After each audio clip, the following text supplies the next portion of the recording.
It is May 1, 2011, in Abbottabad, Pakistan. When U.S. Navy SEALs breach this compound, the objective is to be in and out within 30 minutes. In a high-stakes environment like this, any delay increases the risk of discovery or counterattack. But the teams encounter a massive stash of electronics.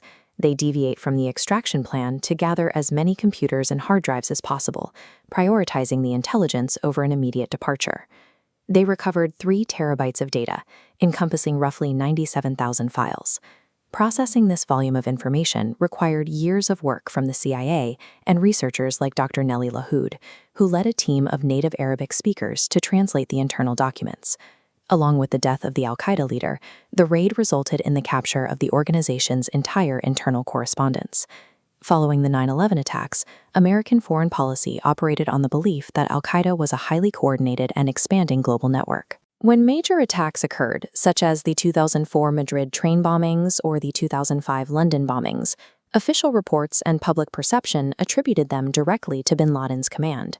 Bin Laden supported this image through public statements, taking credit for various operations to project the appearance of a united front.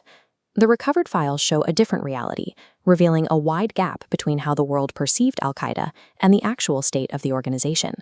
The files reveal that al-Qaeda had no contingency plan for a full-scale war after 9/11.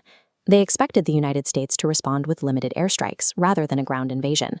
Bin Laden dismissed warnings from his own advisors that the U.S. would attack the Middle East. He operated on the belief that the United States was a paper tiger, without the resources to sustain a counterattack. By December 2001, his members were hiding in the mountains of Tora Bora.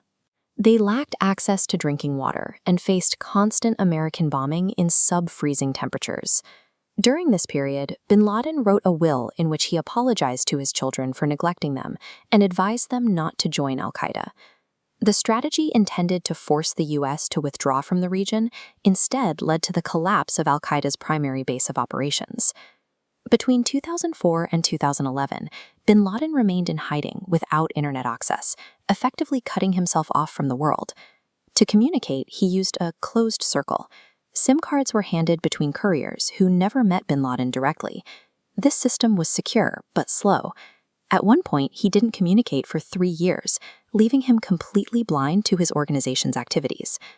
While the public saw a global mastermind, the letters describe a leader who was often unaware of his own network's operations.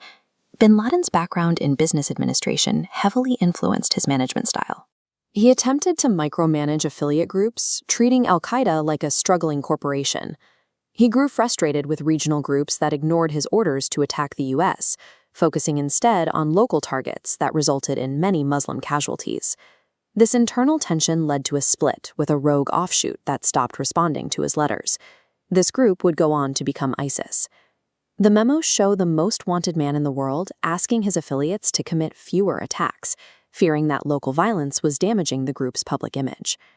The files contrast bin Laden's public identity with his role at home, where he read stories to his grandchildren and worried about his family's safety. In 2010, he received a warning that one of his couriers might have been captured. According to his own security protocols, this should have prompted him to leave the compound immediately. He stayed because he was waiting for his wife and son, who had recently been released from Iran, to join him. After years of evading capture through strict discipline, his decision to prioritize his family over security led to his discovery. In late 2010, the Arab Spring began toppling dictators throughout the Middle East. Bin Laden initially hoped to fill the resulting power vacuum, but the protesters were demanding democracy rather than the caliphate he advocated for. A family journal from his final days shows him struggling to understand these events. He relied on his 2 millennial daughters to help draft his public statements, as he attempted to find a way to remain relevant. In his final conversations, he expressed a sense of helplessness, suggesting his only remaining strategy was to intensify his prayers.